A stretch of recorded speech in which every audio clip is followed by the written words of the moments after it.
Welcome to another horror story. In this video we'll be talking about the Black Death, a real tragedy, something no one ever forgets. Let's get straight into it. Oh, and if you like this video, please subscribe and like the video, because it shows that you want more. In the winter of 1348, when the Black Death first reached the coastal town of San Aurelio, the people gave it a polite name. They called it the Visitor. It came on a ship that never should have reached the harbour. At dawn, fishermen saw it drifting in, sails torn, hull listening, no flags, no crew on deck. It moved with the tide and nothing else, like a dead thing pulled along by invisible hands. By the time it scraped itself against the pier, a small crowd had gathered. Dock workers, merchants, a few children who should have been at home. Among them was Elisabet, a girl of 16 with a red scarf around her neck. The colour almost shocking in the grey chill.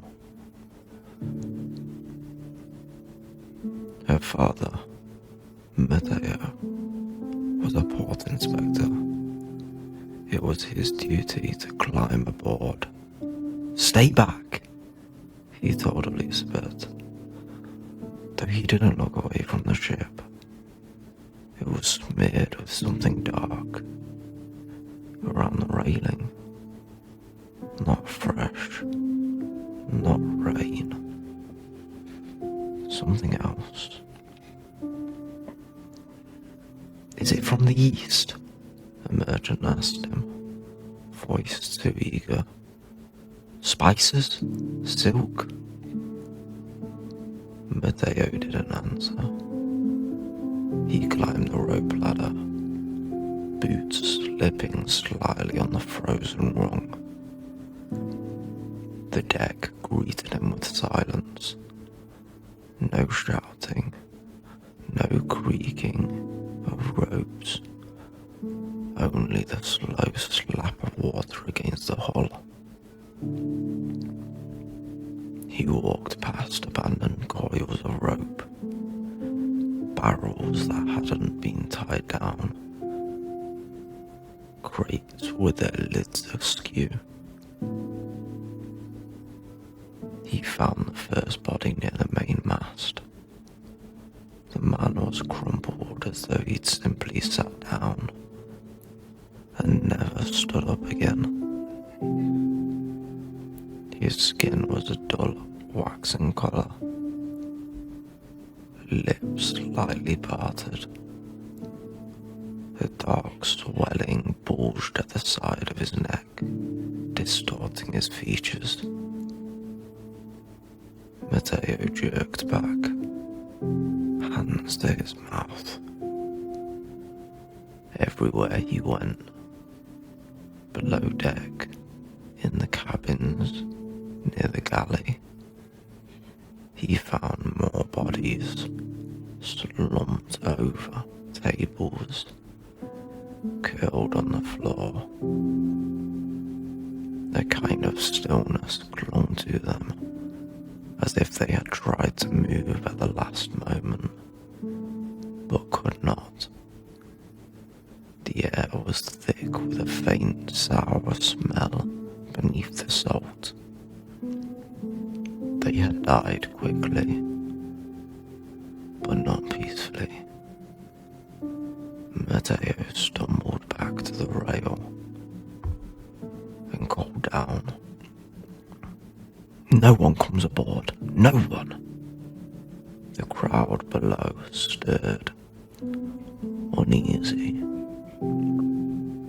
people didn't like being told to stay away from potential goods. What happened? Someone called. Disease, Matteo shouted. The world felt useless and small. He sealed the ship as best as he could. He ordered it watched, forbidden. He wrote a report that evening with numb fingers, his ink blotting as the candle guttered low. He described the bodies, the swellings, the strange smell. He ordered the harbour closed to foreign ships until they knew more. The next morning, the first person in San Aurelio fell ill. Not a sailor, not a dock worker, Elisabet. It began as a favour. She woke in the night with her hair damp against the pillow, and the feeling that the walls of her room were breathing too fast. In, out, in and out, as if the plaster lungs would burst. A shadow sat at the foot of her bed. For a moment, she thought it was her father, but it was too tall, too thin. She squeezed her eyes shut. When she opened them again, it was gone. She told herself she'd been dreaming. She drank water. She pulled the blanket to her chin. Her throat felt like she'd swallowed smoke. By morning, her skin burned. Her father sent for the physician. The man arrived with a leather satchel that smelled of vinegar and herbs. He pressed his hand to her forehead, frowned, checked her pulse. When she coughed, he flinched. Has she been near the ship? He asked low. No, Matteo lied. Elisabet had stood on fire, close enough to smell the scent of tar and salt and something else wafting from the ghost ship's hull. The physician pulled down the edge of the blanket. Elisabet's neck was bare, pale, no swelling, no mark, not yet. Keep her away from others, he said. I'll send a tonic. He left quickly. Too quickly. That afternoon, 2 dock workers fell ill. That evening, the woman who ran the bakery collapsed behind her counter.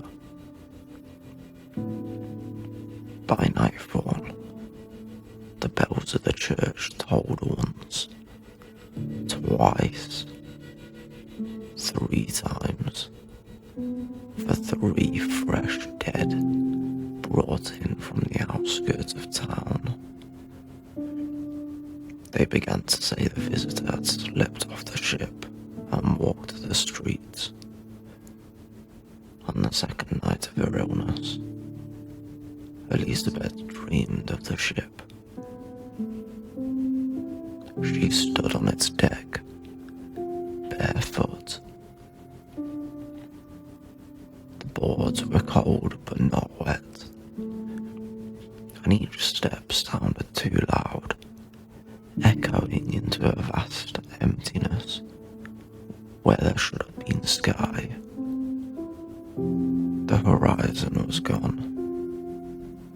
Instead, a grey curtain surrounded the ship on every side,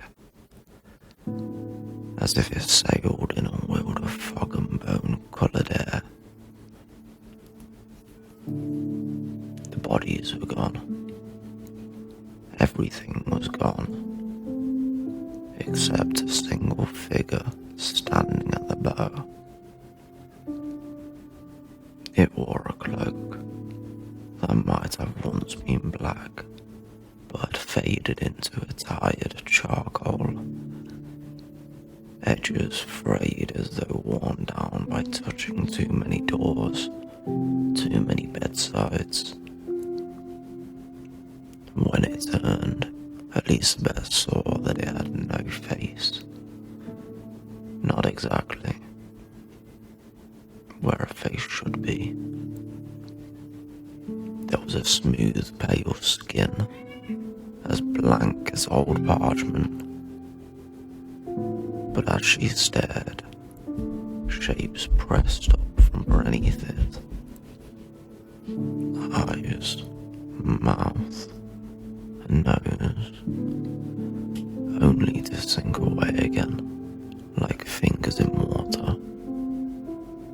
Each time a new face tried to surface, she heard a church bell toll softly, far away.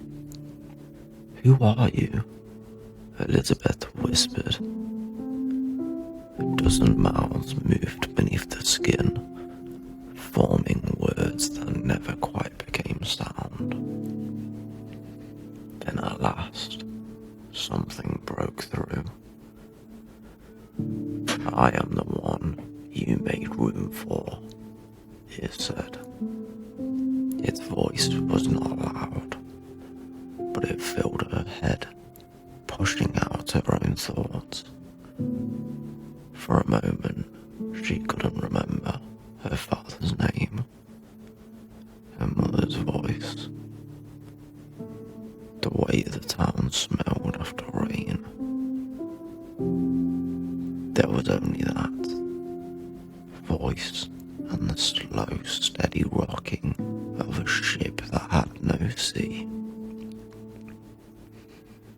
"You opened the harbour," it said. "You watched me arrive." "I didn't," she said. "I only looked." It tilted its not face. "That is all it takes." She tried to step back, but now the deck was covered in shapes, bundles. She thought, until one shifted and a hand flopped free, thin and grey, the fingers curled. "Why us?" she asked. A ripple crossed its skin, 100 almost faces turning towards her from underneath. "You. There is no you. There is only next," it said simply. Then it reached for her, and its sleeve parted, and she saw what lay inside. Not flesh, not bone, just a great hollow, full of whispering. She recognized some of the voices.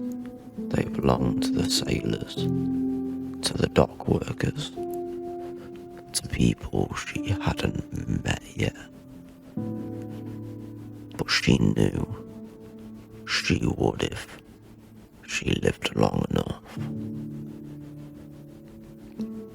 Old men, crying infants, clear, terrified children voices. shouting for their mothers. Over them all, a gentle, endless murmur. Make room, make room, make room. When she woke, the swelling had appeared on her neck. The town changed quickly. They stopped ringing the bell for each death because it never seemed to stop.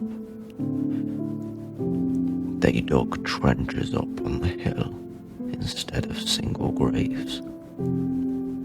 People ignored each other in the streets. Hands folded tightly into sleeves. Doors that had once been left open for neighbours were barred with beams of wood. The word plague was whispered, then spoken, then shouted. They nailed scraps of parchment. The doors where people had fallen ill. Crude signs painted with dark circles. No one visited those houses anymore. Not even the priest, who now refused to take confessions in person.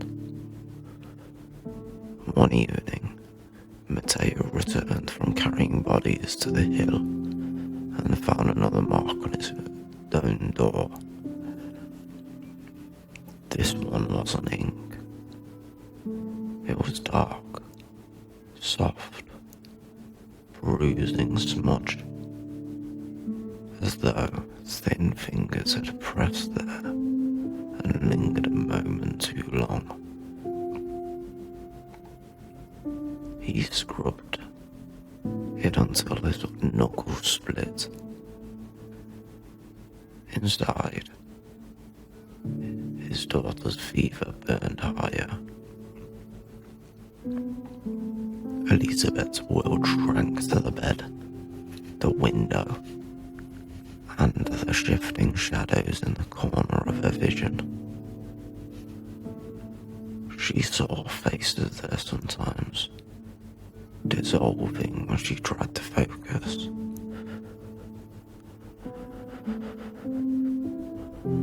The walls breathed faster. The ceiling bowed lower. On the fourth night, she heard footsteps in the hall outside her room. Slow, measured. Not her father's limp, worn down from hauling carts. Not the quick patter of her neighbour's boy bringing food and leaving it on. The step. 3 steps. Pause. 3 steps. Pause. They stopped at her door. Her heart thudded so loudly. She thought whoever stood outside must hear it, must feel it through the wood. "Papa," she whispered. Silence. Then very slowly, the latch turned. The door did not fully open. Just a crack, wide enough for a draft to slip through, wide enough for a shadow to reach in.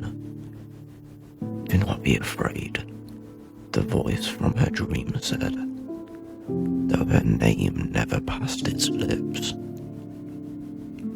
"You are not singled out. You are only part of the sum." She tried to scream for her father, but her throat only produced a dry croak. The door opened wider, It stood there cloaked and tall, its presence somehow too large for the small room beneath the hood. The pale skin shifted and rolled, faces pressing forward and fading. For a moment she saw her own sweat, damp hair, eyes wide and wild, pushed from the blankness, then vanished beneath a tide of others. You were on the dock, it said. You watched me come, you watched, and you did not turn away. I couldn't have stopped you, she whispered. There is always someone who could have stopped me, it murmured. In every town, in every port, in every house where a stranger knocks and is let in. It stepped closer. The air around it was cold,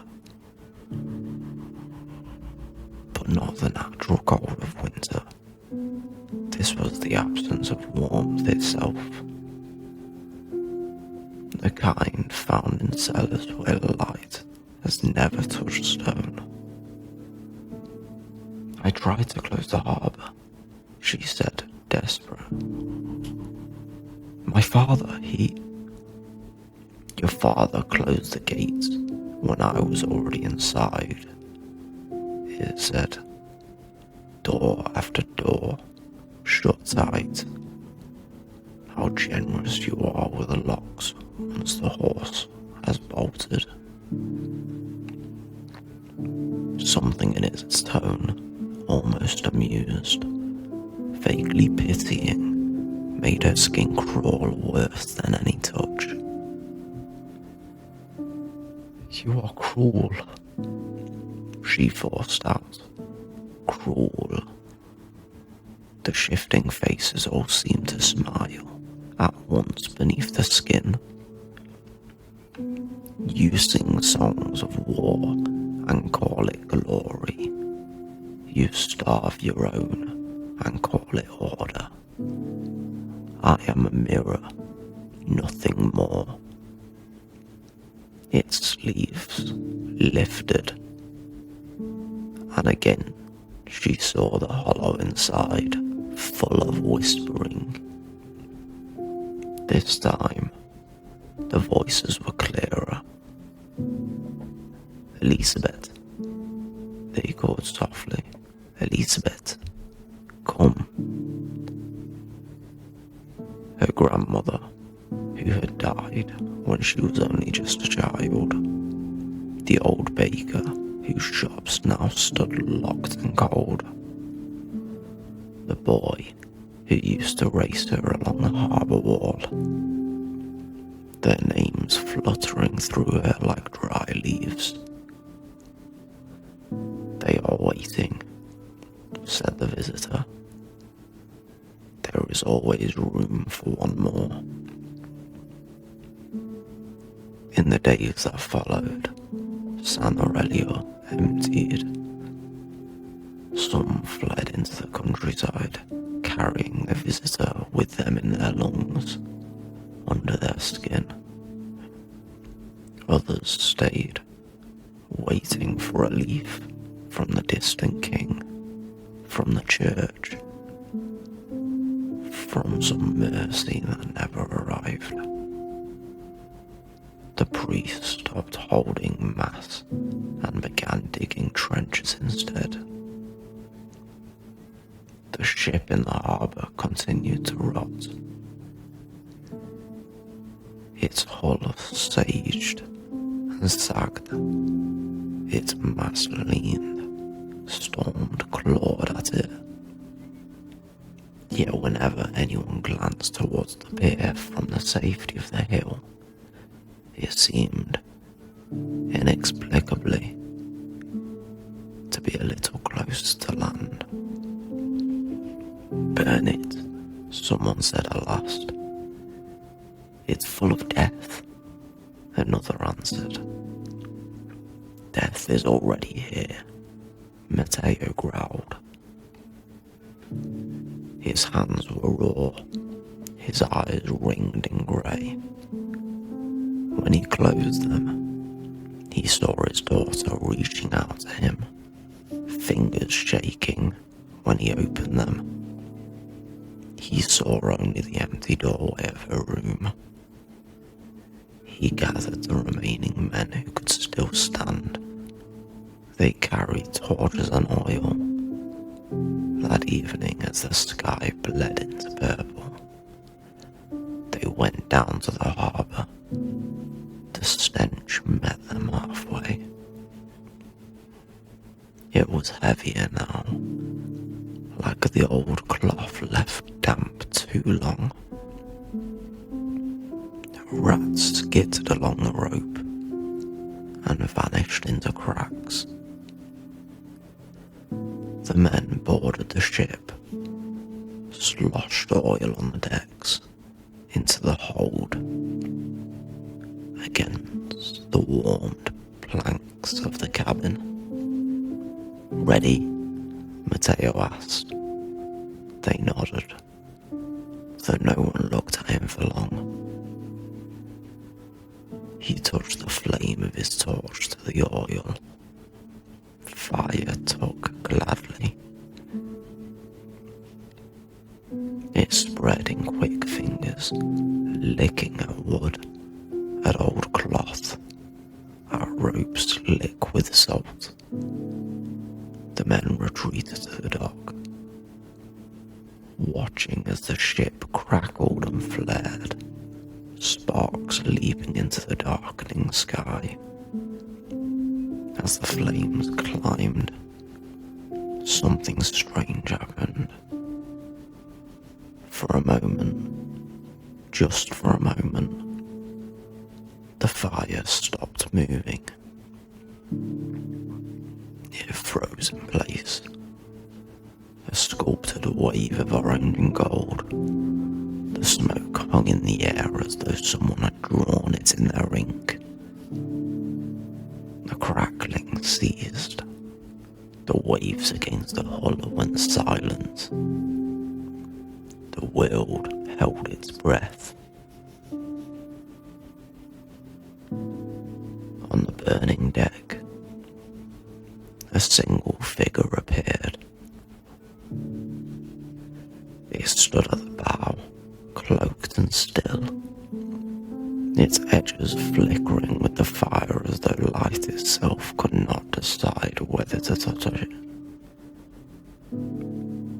From the dock, the men could not see its face, but they felt its attention settled over them, cold and heavy. "Do you think this vessel binds me?"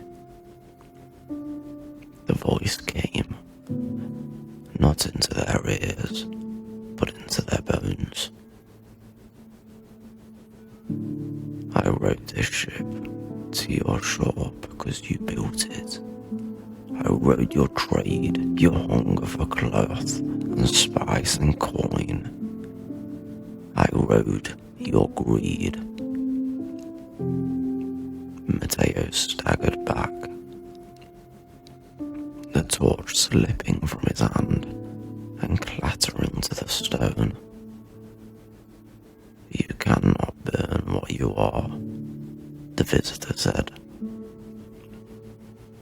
Then the fire roared back to life, louder than before, as if making up for that held breath. The ship blazed, shattered and slowly sank, charred pieces hissing into the water. The figure did not sink with it. When the men looked up, shaking, it was gone.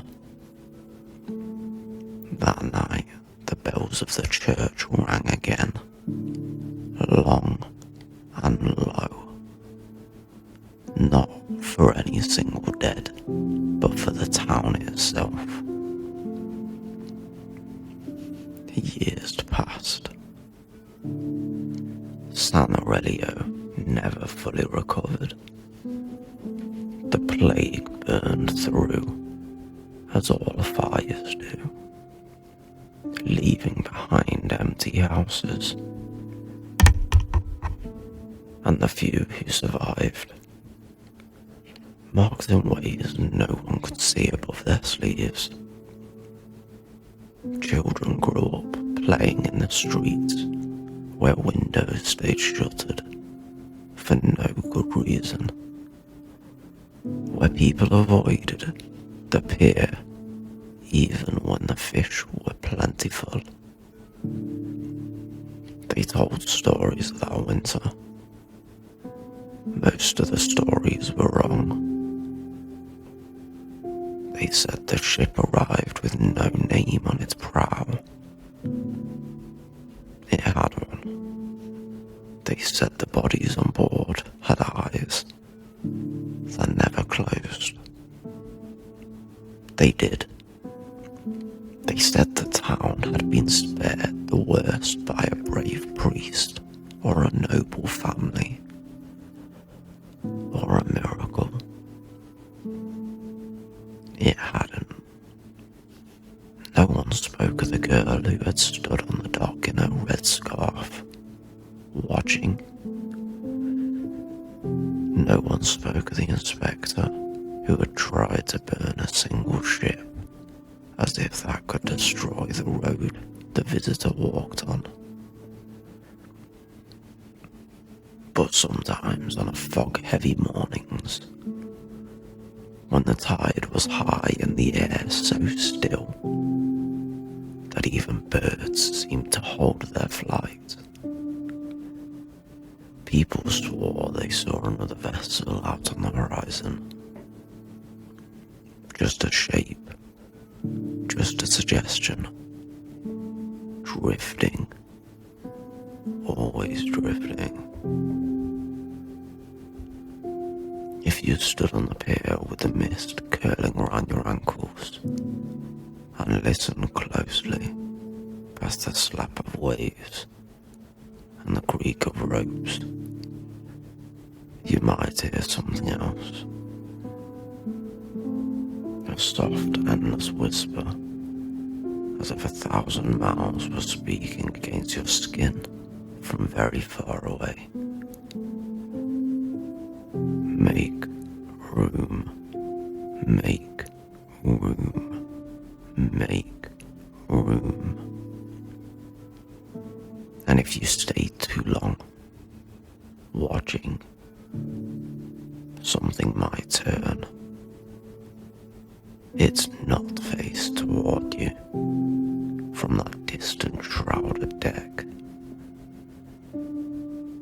Because it is always the same story, really. There is always a ship, and there is always a harbour. And somewhere, there is always someone who will stand there and watch it come in, telling themselves that they are only looking. That looking does no harm. That is the end of this story.